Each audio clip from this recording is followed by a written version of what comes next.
ओम नमो भगवते वासुदेवाय। आप सभी भक्तों का दिन शुभ और मंगलमयी हो। प्यारे भक्तों, आज मार्गशीर्ष मास के कृष्णा पक्ष की द्वादशी तिथि है। कल जिन्होंने उत्पन्ना एकादशी का व्रत रखा था, वे भक्त आज अपना व्रत खोलेंगे यानी पारण करेंगे। आज का दिन बहुत ही शुभ और मंगलकारी है। एकादशी पारण के दिन लक्ष्मी माता, विष्णु भगवान और माँ तुलसी की कथा सुनने से ही व्रत को पूर्ण माना जाता है। एकादशी पारण करने वाले भक्तों को तो इन कथाओं को अवश्य सुनना चाहिए, और जो भक्त व्रत नहीं भी करते, वे भी अगर इन कथाओं को श्रद्धा भक्ति से श्रवण करें तो उन पर विष्णु भगवान, लक्ष्मी माता और माँ तुलसी की विशेष कृपा प्राप्त होती है। इसलिए कथाओं को बड़े ही श्रद्धा प्रसन्नचित मन से पूरा अवश्य सुनिएगा। कथा शुरू करने से पहले आइए जानते हैं उत्पन्ना एकादशी व्रत पारण का समय और पारण की विधि के बारे में, और फिर श्रवण करेंगे कथा। जिन भक्तों ने 26 नवंबर 2024 दिन मंगलवार को एकादशी का व्रत रखा था, वे भक्त पारण 27 नवंबर 2024 बुधवार को करेंगे। व्रत पारण का समय रहेगा दोपहर 1:11 से दोपहर 3:17 तक। पारण तिथि के दिन हरिवासर समाप्त होने का समय सुबह 10:26 का है। अब आइए भक्तों जानते हैं एकादशी पारण की विधि। उत्पन्ना एकादशी व्रत के पारण के दिन सुबह जल्दी उठकर ब्रह्म मुहूर्त में स्नान करें। स्नान करने के बाद जल में तुलसी दल डालकर भगवान विष्णु को अर्घ्य दे। भगवान विष्णु की पूजा करें और उन्हें फल, फूल, धूप और दीप अर्पित करें। पूजा के दौरान ओम नमो नारायण मंत्र का जाप करते रहे। तुलसी को भगवान विष्णु का प्रिय पौधा माना जाता है, इसलिए उनको तुलसी दल अर्पित करें। पूजा खत्म होने के बाद तुलसी का पत्ता चबाकर व्रत का पारण कर सकते हैं। तुलसी की पत्ते के बाद फलहार करें। फलहार में आप फल, सब्जियां, दही आदि ले सकते हैं। यदि संभव हो तो किसी ब्राह्मण को भोजन अवश्य कराएं। अब जानिए एकादशी व्रत पारण के नियम के बारे में। उत्पन्ना एकादशी व्रत के पारण के समय पूरी तरह से शुद्ध रहे। पारण करते समय मन में भगवान विष्णु का ध्यान करें। उत्पन्ना एकादशी व्रत के पारण की विधि का अच्छे से पालन करें। उत्पन्ना एकादशी व्रत का पारण हमेशा द्वादशी तिथि में ही करें। अब आइए प्यारे भक्तों, हम श्रवण करते हैं एकादशी पारण की कथा। श्री हरि लक्ष्मी नारायण भगवान जी, लक्ष्मी माता, तुलसी माता आप सभी भक्तों की हर मनोकामना को पूर्ण करे। इसी मंगल कामना के साथ आज की कथा शुरू करते हैं। पौराणिक कथा के अनुसार एक बार लक्ष्मी माँ, सरस्वती और माँ गंगा के बीच किसी बात को लेकर बहस हो जाती है, और यह बहस इतनी ज्यादा बढ़ जाती है कि एक दूसरे को श्राप दे देती है। गंगा माँ ने माता लक्ष्मी से कहा कि तुमने मुझे नदी का बेग बनाया है, तो मैं तुम्हें श्राप देती हूँ कि तुम एक पौधा बन जाओ जो वृंदा बनकर बाद में तुलसी का पौधा बने। तभी वहां माँ पार्वती आ जाती है और कहती है कि आखिर आप लोग एक दूसरे से क्यों लड़ रहे हो। माँ गंगा कहती है कि लक्ष्मी मेरे ऊपर हंसी है, इसलिए मैंने श्राप दे दिया। इस बात पर माँ पार्वती कहती है कि आप लोग ने गुस्से में एक दूसरे को श्राप दे दिया, लेकिन इस बात का भान है कि आप श्राप के कारण कितना कष्ट झेलना पड़ता है। माँ पार्वती कहती है कि 84 लाख योनियों में से 20 लाख योनियां वृक्ष और पौधे की है। लक्ष्मी, तो आप बताइए कि एक बार पौधे के रूप में धरती में जाने के बाद आपको वृक्ष या पौधे के रूप में किस किस योनि पर रहना पड़ेगा। माँ लक्ष्मी को अपने भूल का पछतावा हुआ और उन्होंने माँ पार्वती से सहायता मांगी और कहा कि कुछ ऐसा ही हो सकता है कि 20 लाख योनिया में से एक बार मैं ही छूट जाऊं। ऐसे में माँ पार्वती ने कहा कि इस शाम का हल मेरे पास तो नहीं है, लेकिन इसका हल महादेव ही बता सकते हैं। महादेव ही है जो हर तरह की योनि से छुटकारा दिला सकते हैं। तब माँ पार्वती ने भोलेनाथ से कहा कि कोई ऐसा उपाय बतलाइए प्रभु कि माँ लक्ष्मी तुलसी के बाद किसी अन्य योनि का दुख ना भोगे। तब महादेव ने इस उपाय को बताया। कार्तिक माह में लक्ष्मी जी ने तुलसी की कुआरे के रूप में प्रकट हुई। कहा जाता है कि द्वादशी तिथि के दिन तुलसी के पौधे में लगी मंजरी को तोड़कर सारे ग्राम को अर्पित कर दे। ऐसा करने से माँ लक्ष्मी का पौधे की योनि से मुक्ति मिल जाती है और वह किसी अन्य पेड़ पौधे की योनि में नहीं जाती है और मोक्ष पा लेती है। इसके साथ ही ऐसा करने से व्यक्ति को माँ लक्ष्मी का सुख समृद्धि, धन संपदा, ऐश्वर्य का आशीर्वाद देती है। तुलसी मंजरी को भगवान कृष्ण को भी चढ़ाया जा सकता है। ऐसा करने से माँ लक्ष्मी के साथ कृष्ण भगवान प्रसन्न होते हैं। प्रेम से बोलिए तुलसी माता की जय, लक्ष्मी नारायण की जय। दक्षिण दिशा में तुंगभद्रा नाम की एक बहुत बड़ी नदी है। इस नदी के किनारे पर हरिहरपुर नाम का एक अत्यंत सुंदर नगर बसा हुआ था। उसी नगर में काशी नाम के एक ब्राह्मण निवास करते थे। वे अत्यंत गुणवान, चरित्रवान, धर्म कार्य करने वाले तथा वेदों के मार्ग पर चलने वाले थे। उन्होंने समस्त शास्त्र का अध्ययन किया हुआ था। उस ब्राह्मण की एक पत्नी थी जिसे लोग दुराचार कहकर पुकारते थे, क्योंकि उसके कर्म ही उसके नाम के अनुसार थे। वह सदैव ही अपने पति को अपमानित करती थी। वह अपने पति के लिए कुवाच्य कहती थी, पति को भयंकर दुख देती थी। पति के लिए कभी भी उसने भोजन नहीं बनाया। उसने अपने पति के साथ कभी शयन नहीं किया, कभी उसके साथ प्रेम से व्यवहार नहीं किया। पति के मित्र, परिवार के लोग घर पर अगर आ जाते तो वह स्त्री उनको अपमानित करके घर से भगा देती थी और स्वयं काम भाव से उन्मत्त होकर निरंतर अन्य वैभवचारिणी स्त्रियों के साथ घूमा करती थी। उसका मन पति को छोड़कर पराये पुरुषों में लगा रहता था। उसने कभी अपने पति से प्रेम से बात नहीं की, किंतु पराये पुरुषों के संग बैठकर बातें करती थी। पराये पुरुषों को मोहित करने के लिए वह सज धज कर गाँव में घूमने जाया करती थी। कभी वह वन में किसी वृक्ष के नीचे खड़ी रहकर सुंदर पुरुषों की राह देखने लगती और किसी दुष्ट पुरुष को मोहित करके उसके संग भोग विलास किया करती थी। फिर एक दिन वह दुराचारिणी स्त्री वन में जाकर एक वृक्ष के नीचे खड़ी हो गई। उसका चित्त काम से भरा हुआ था। वह किसी सुंदर कामी पुरुष की राह देख रही थी, किंतु बहुत समय निकलने के बाद भी उस स्थान पर कोई पुरुष नहीं आया। इसलिए वह अत्यंत दुखी हो गई और प्रियतम की खोज में इधर उधर देखने लगी। उस दिन उसका सारा परिश्रम व्यर्थ हो गया। वहां पर खड़ी होकर वह नाना प्रकार की बातें कहकर विलाप करने लगी। हाय हाय, आज तो इस मार्ग से कोई भी सुंदर पुरुष नहीं आया। अब मैं कैसे अपने काम वासना को शांत करूं? आज की रात कैसे बीतेगी? वह जोर जोर से विलाप करने लगी। उस जंगल में एक भयानक बाघ रहता था। उस पापिनी स्त्री की आवाज सुनकर वह जाग गया और उछलकर उस स्त्री का भक्षण करने के लिए उसके पास आ गया। उस भयंकर बाघ को देखकर उस स्त्री के पसीने छूटने लगे। वह भय से थर थर कांपने लगी। वह स्त्री कुछ करती, इतने में ही उस बाघ ने अपने पंजे से उस घायल कर दिया और वह स्त्री जमीन पर गिर पड़ी। जमीन पर गिरते ही वह स्त्री चिल्लाते हुए बोली, अरे बाघ, तू किस लिए यहाँ पर आया है? मुझे क्यों मार रहा है? मैं यहाँ पर अपनी प्रियतम को खोज रही हूँ। तू मुझे छोड़ दो। मेरा भक्षण करके तुझे क्या मिलेगा? उस स्त्री की बात सुनकर वह भयानक बाघ क्षण भर के लिए रुक गया और हंसते हुए बोलने लगा, हे दुष्टा, आज विधाता ने मुझे मेरा ग्रास नियुक्त किया है।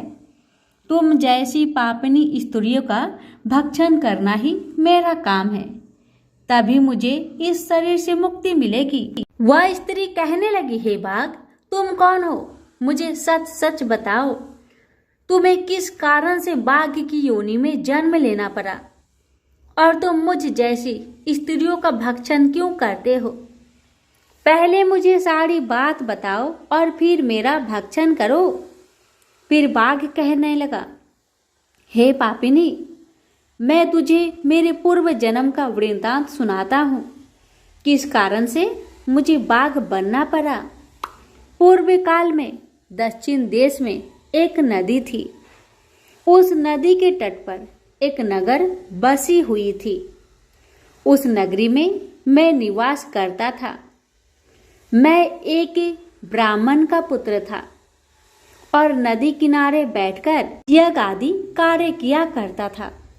मैंने उस जन्म में अनेक पापियों के लिए यज्ञ किया, उन पापियों के घर का भोजन किया। मैंने धन के लोभ से अनेक पापियों के लिए कार्य किया। जिन वस्तुओं का दान ब्राह्मण को नहीं लेना चाहिए, उन वस्तुओं का दान भी मैंने ग्रहण किया और दूसरे से धन लेता था, लेकिन कभी वापस नहीं करता था। इस प्रकार से पाप करते हुए मुझे बहुत साल बीत गए और मैं बूढ़ा हो गया। मेरे बाल सफेद हो गए, आंखें सूज गई, मुंह के सारे दांत गिर गए, लेकिन फिर भी मेरी दान लेने की आदत नहीं छूटी और मैं पाप करता गया। फिर एक दिन मैं धन के लोभ से नदी किनारे गया और अन्य धूर्त ब्राह्मणों के साथ मिलकर हमने लोगों को ठगा। झूठ मंत्र वचन बोलकर हमने बिना विधि विधान किए ही देवी देवताओं का पूजन किया और बहुत सारा धन दान में ले लिया। फिर उसी स्थान पर एक बीमार कुत्ते ने मेरे पैर में काट लिया और मैं मूर्छित होकर गिर पड़ा। उसी क्षण मेरे प्राण चले गए। फिर यम के दूत उस स्थान पर प्रकट हुए और मुझे पकड़कर यमपुरी ले गए। वहां पर यमराज ने चित्रगुप्त से मेरे कर्मों का लेखा जोखा निकालने के लिए कहा। फिर चित्रगुप्त कहने लगे, हे धर्मराज, इस ब्राह्मण ने घोर पाप किए हैं। इसने दूसरों से झूठ कहकर धन लूटा है, विधि विधान से पूजा ना करके झूठ मंत्र बोलकर भगवान का अपमान किया है। इसलिए यह पापी ब्राह्मण केवल नरक जाने के ही योग्य है। फिर यमराज ने अपने दूतों को आदेश देकर मुझे नरक की अग्नि में डाल दिया। अनेक वर्षों तक नरक की सजा भोगने के बाद मुझे बाघ का शरीर प्राप्त हुआ और मैं इस दुर्गम वन में निवास करने लगा। मैं अपने पूर्व जन्म के पापों को याद करके कभी महात्मा, साधु पुरुष, सती स्त्रियों का भक्षण नहीं करता हूँ।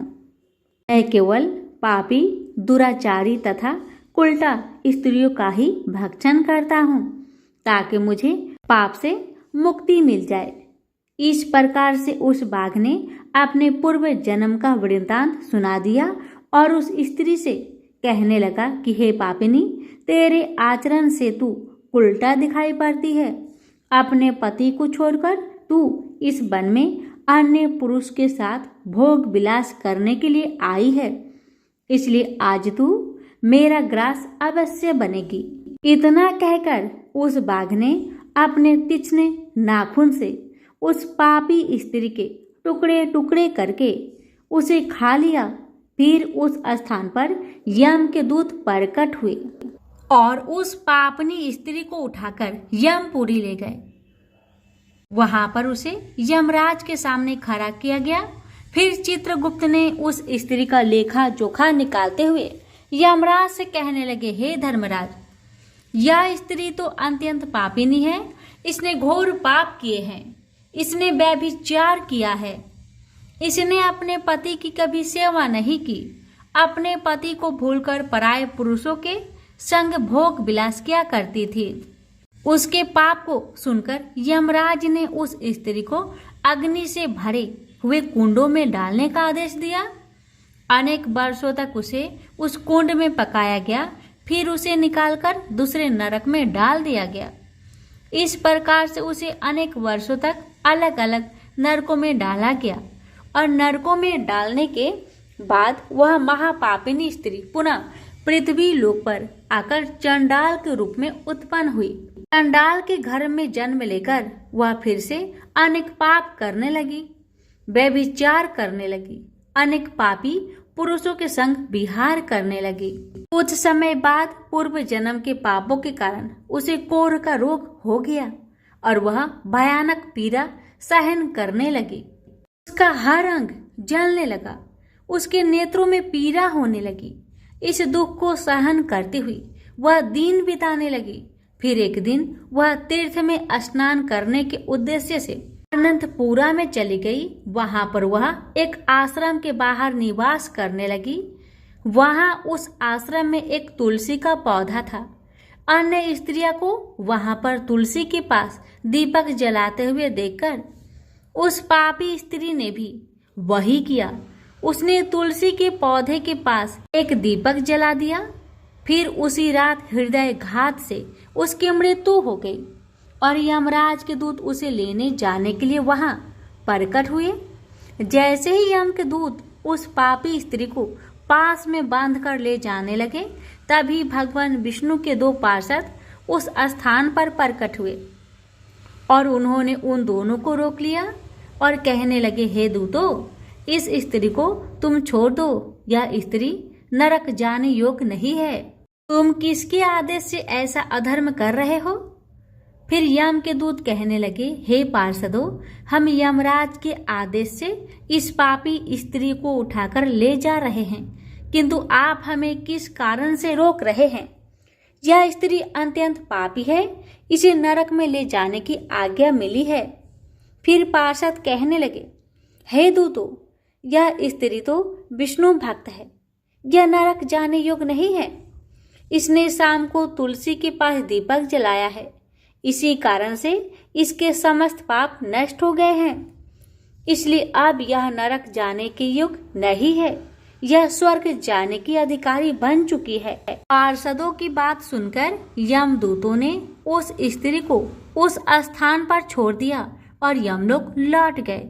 वहां जाकर उन्होंने यमराज को सारा वृत्तांत सुना दिया।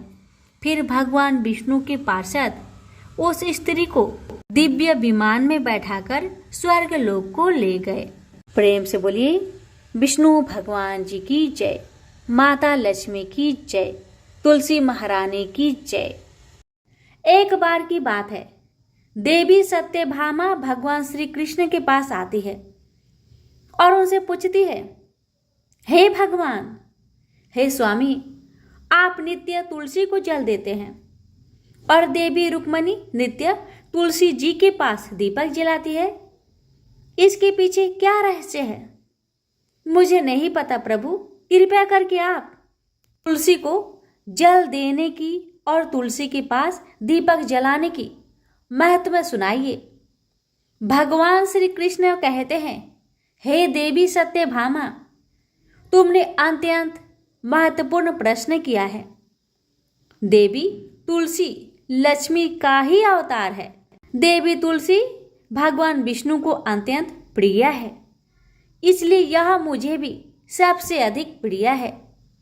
मासों में कार्तिक और वनस्पतियों में मुझे तुलसी बहुत प्रिय है। जो भी मनुष्य तुलसी को जल देता है, उस पर मेरी कृपा सदैव बनी रहती है। जो भी मुझे तुलसी पत्र डालकर भोग चढ़ाता है, मैं उसे प्रेम से स्वीकार करता हूँ। तुलसी पत्र के बिना मैं किसी भी प्रकार का भोग स्वीकार नहीं करता।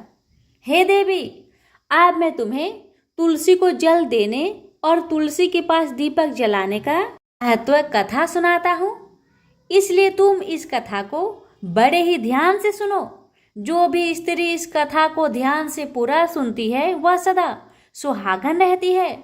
उसके घर में सुख समृद्धि आती है और दरिद्रता का नाश होता है। देवी सत्यभामा कहती है, हे स्वामी, मैं इस कथा को बड़े ही ध्यान से पूरा सुनूंगी, कृपया आप मुझसे वह कथा कहिए। तब भगवान श्री कृष्ण देवी सत्यभामा को वह कथा सुनाने लगते हैं। भगवान श्री कृष्ण जी कहते हैं, हे देवी, मध्य देश में श्याम शर्मा नाम का एक वैश्य अपनी पत्नी के साथ रहता था। वैश्य के पास किसी चीज की कोई कमी नहीं थी। ईश्वर की कृपा से उसके पास सब प्रकार के सुख ऐश्वर्य थे, किंतु उस वैश्य की कोई संतान नहीं थी, जिस कारण वे सदैव दुखी रहता था। उसे वैद्य ने संतान प्राप्ति के कई उपाय बताए, मगर उससे कोई फल प्राप्त न हुआ। उसने दान धर्म किया, अनेक प्रकार से वैद्य बुलवाए, उनसे भी नाना प्रकार के उपचार किए, पर उसे संतान की प्राप्ति नहीं हो रही थी। फिर एक दिन वह वैश्य महामुनि वशिष्ठ जी से मिलने के लिए उनके आश्रम पर जाता है। मुनि वशिष्ठ श्याम शर्मा का स्वागत करते हैं और कुशल मंगल पूछते हैं।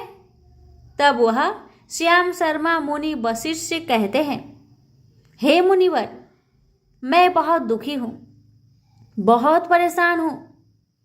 मेरी कोई संतान नहीं है और संतान के बिना मेरा उद्धार कैसे होगा।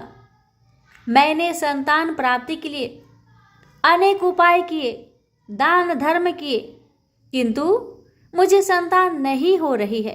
कृपा करके आप मुझे यह बताइए कि किस कारण से, किस अपराध से मुझे पुत्र की प्राप्ति नहीं हो रही है। क्या मुझसे अनजाने में कोई बहुत बड़ा पाप हुआ है?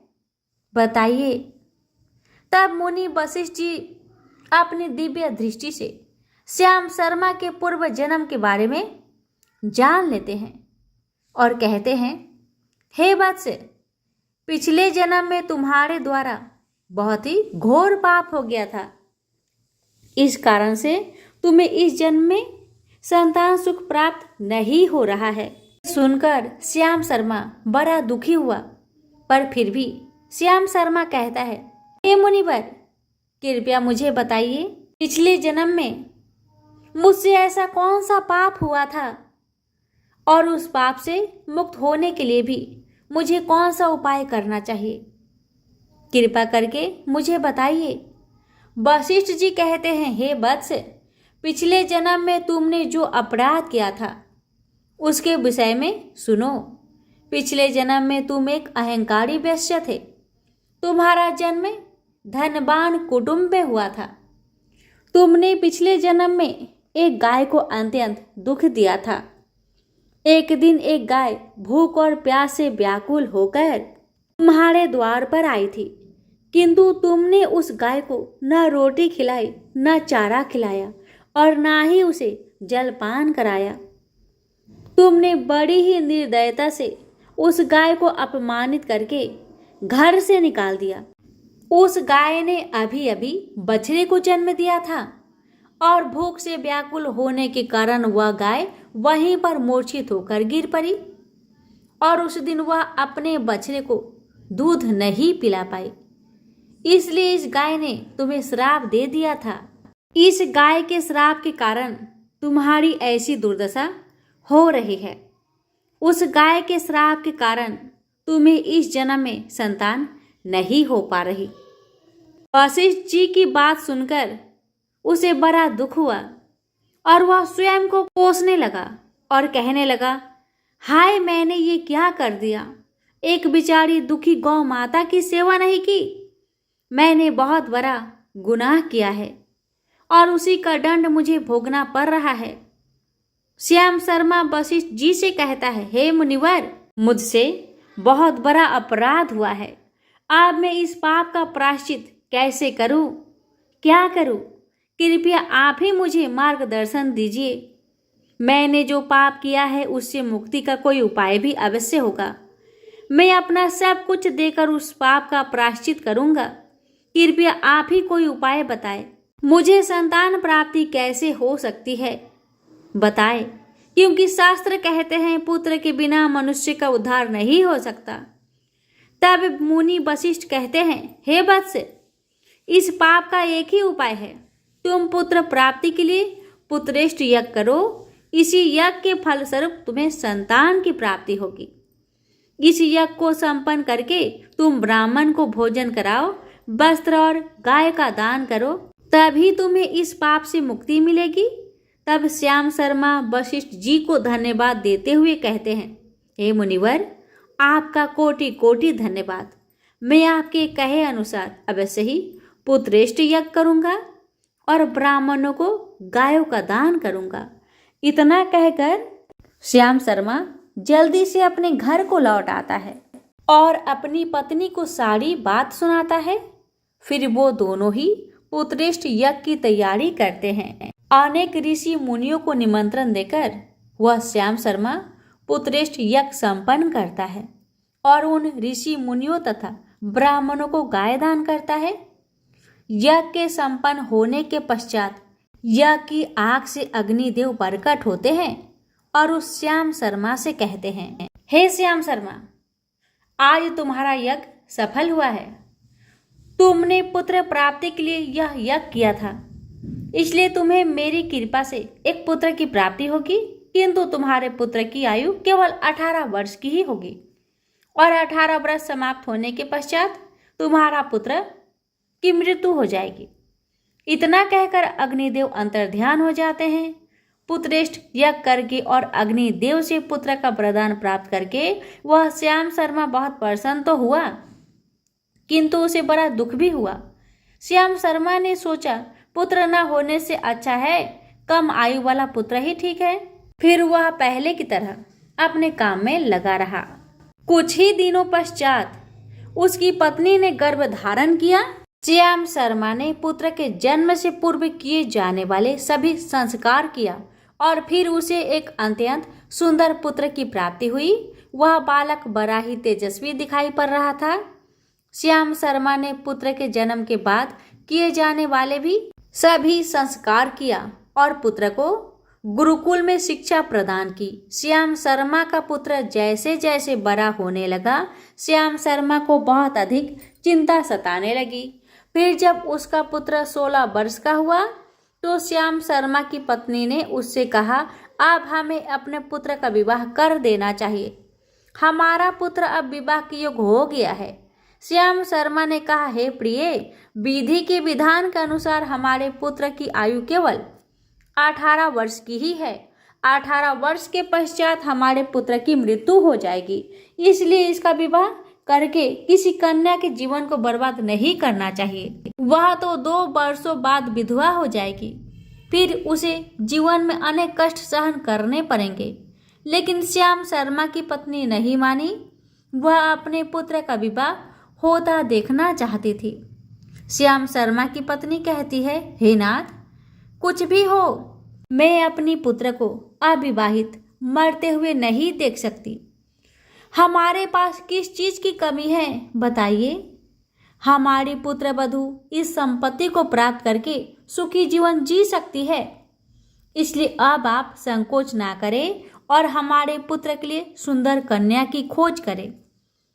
अपनी पत्नी की मन के आगे श्याम शर्मा की एक ना चली और फिर वह पुत्र के विवाह के लिए मान गया।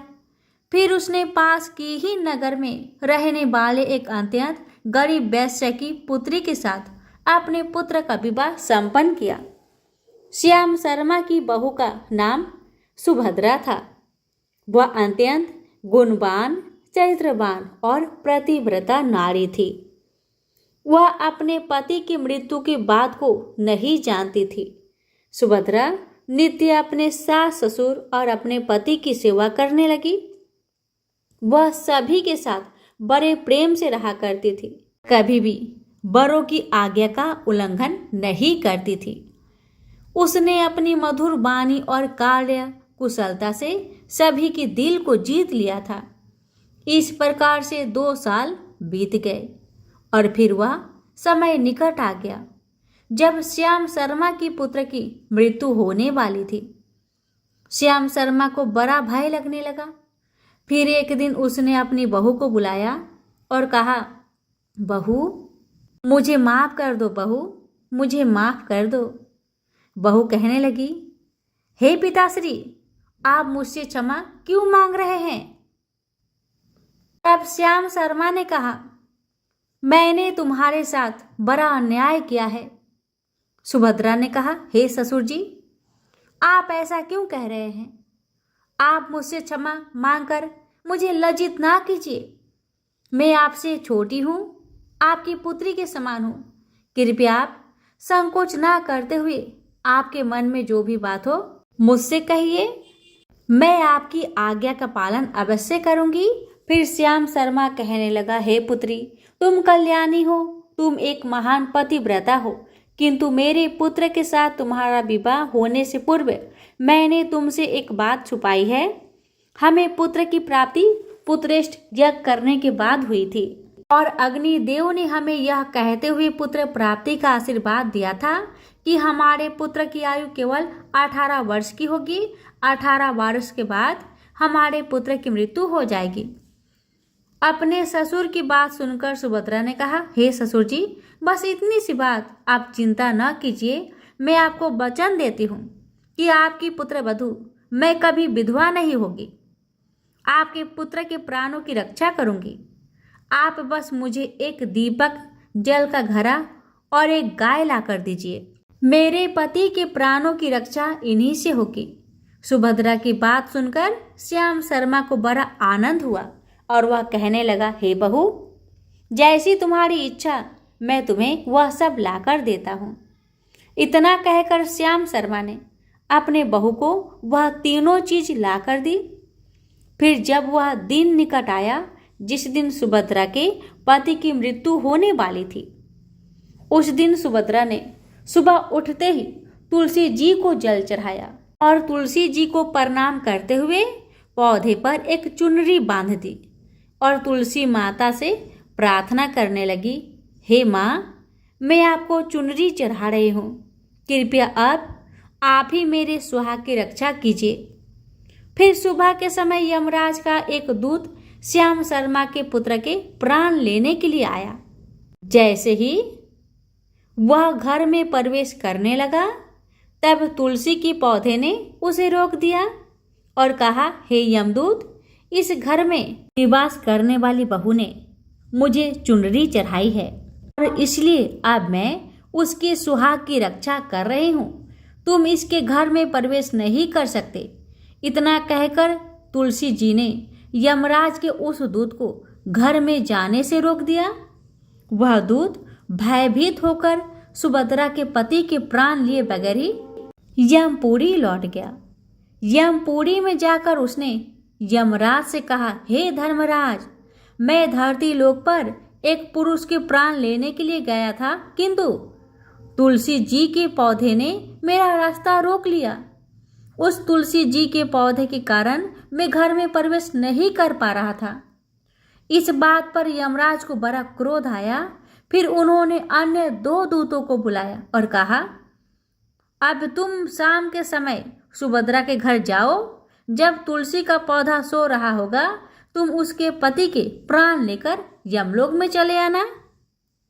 फिर शाम के समय यमराज के 2 दूत सुभद्रा के घर की ओर निकल पड़े। सुभद्रा ने शाम होते ही तुलसी जी के पास एक घी का दीपक जला दिया और उससे प्रार्थना की, हे दीपक, अब तुम ही मेरे पति की प्राणों की रक्षा करो। यम के दूत मेरे पति के प्राण लेने के लिए आ रहे हैं।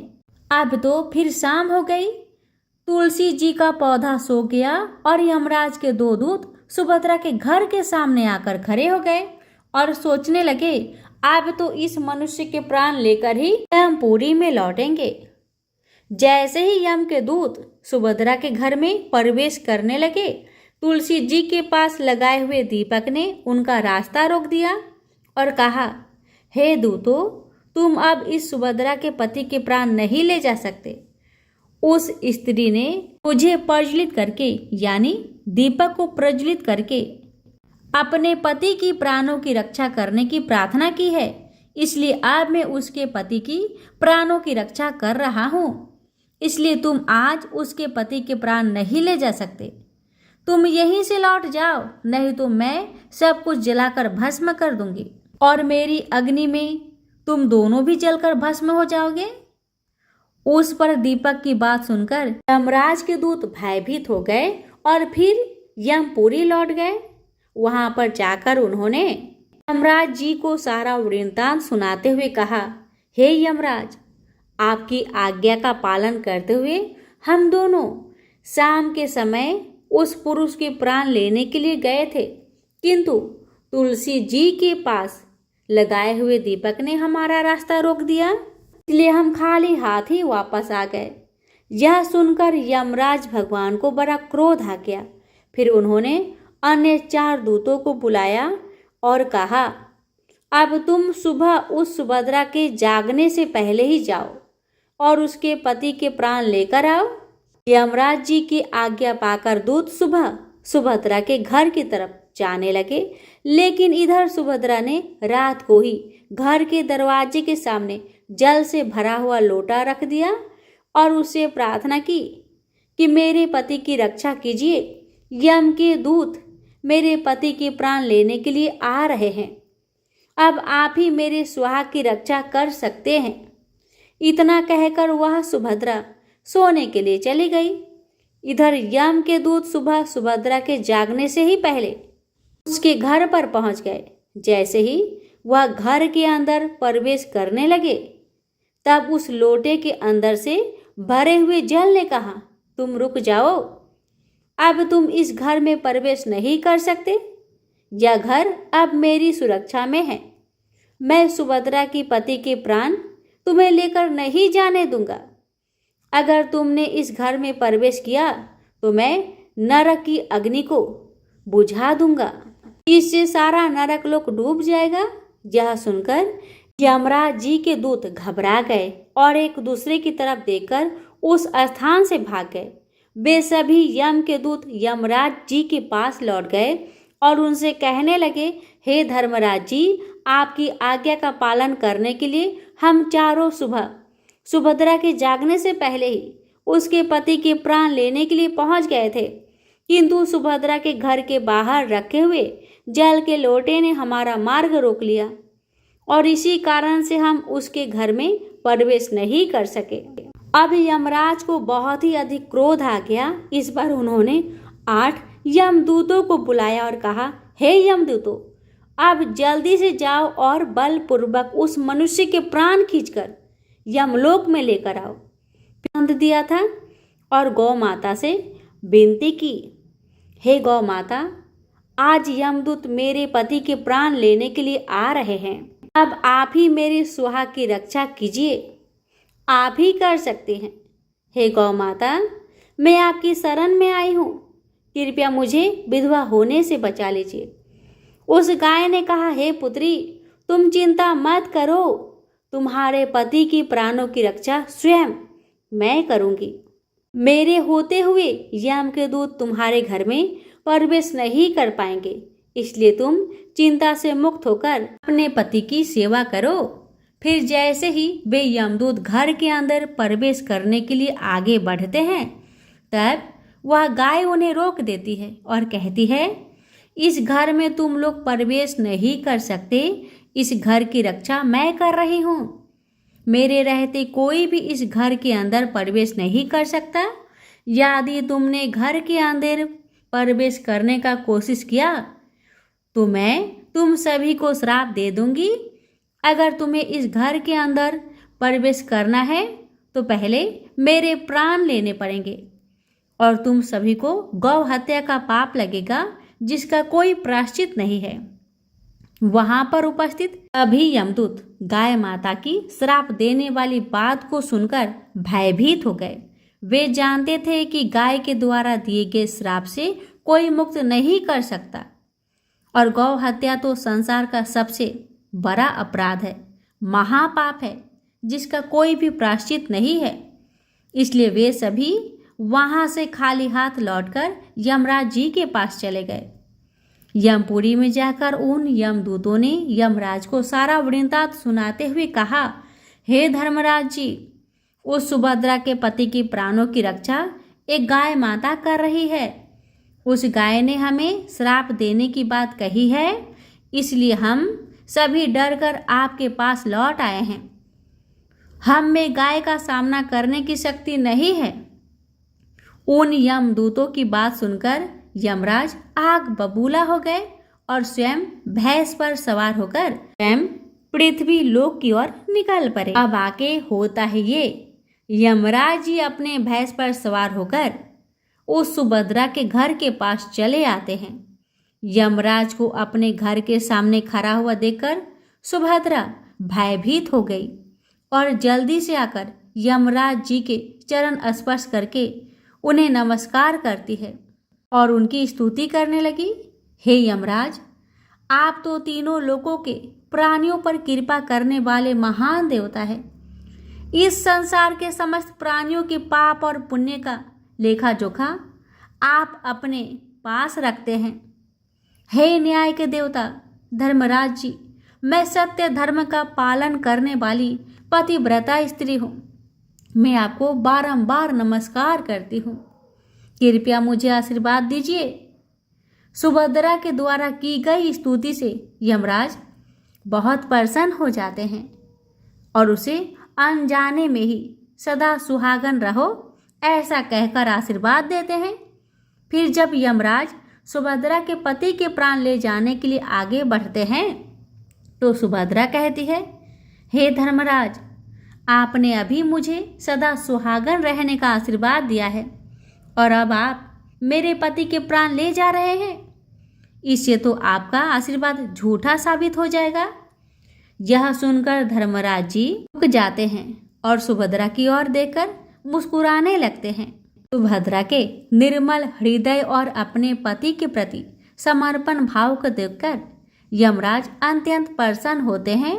सुभद्रा की ओर देखकर यमराज कहते हैं, पुत्री, आज तुमने साक्षात मृत्यु को ही पराजित किया है। मैं तुम्हारे पतिव्रत धर्म से अत्यंत प्रसन्न हूँ। अब मैं तुम्हारे पति के प्राण छोड़ देता हूँ। तुम्हारी जो भी मनोकामना है वह मुझसे मांग लो। तब सुभद्रा ने कहा, हे धर्मराज जी, मैं अपनी पति के लिए 100 वर्ष की आयु मांगती हूँ। मेरे लिए मेरे पति ही परमेश्वर है। मैं अपने पति को छोड़कर जीवित नहीं रह सकती, इसलिए आप मुझे यही वरदान दीजिए। तब यमराज प्रसन्न होकर कहते हैं, तथास्तु। हे कल्याणी, आज से जो भी स्त्री अपने घर के सामने तुलसी का पौधा लगाती है, तुलसी के पास शाम को दीपक जलाती है, जिस घर के सामने गाय बंधी होती है और जो स्त्री अपने घर के सामने जल का लोटा रखती है, उसके घर में कभी मेरे दूत प्रवेश नहीं करेंगे। इतना कहकर यमराज जी उस स्थान से अंतर्ध्यान हो गए। भगवान श्री कृष्ण कहते हैं, हे देवी, इस प्रकार से उस सुभद्रा ने अपने पतिव्रता धर्म का पालन करके अपने पति के मृत्यु को टाल दिया था। इसलिए जो भी स्त्री अपने घर के सामने तुलसी जी का पौधा लगाती है, रोज शाम को तुलसी जी के पास दीपक जलाती है, उसके घर में मृत्यु प्रवेश नहीं कर सकती है। जिस घर के सामने गाय बंधी होती है, उस घर में कभी दुख दरिद्रता नहीं आती। जो स्त्री अपने घर के सामने जल से भरा हुआ लोटा रखती है, उसके घर में कभी शोक नहीं होता है। भक्तों, ये थी तुलसी जी में जल देने और दीपक जलाने का महत्व की कथा।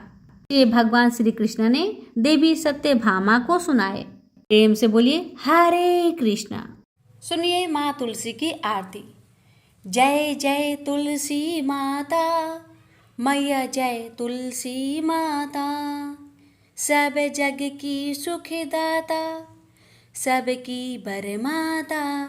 मैया जय तुलसी माता, मैया जय तुलसी माता। सब योगों से ऊपर, सब रोगों से ऊपर, रज से रक्षे करके सबकी भावत्राता। मैया जय तुलसी माता, मैया जय तुलसी माता। बटु पुत्री है श्यामा, सुर बल्ली है ग्रामा, विष्णु प्रिया जो नर तुमको सेवे सो नर तर जाता। विष्णु प्रिया जो नर तुमको से भी सो नर तर जाता, मैया जय तुलसी माता।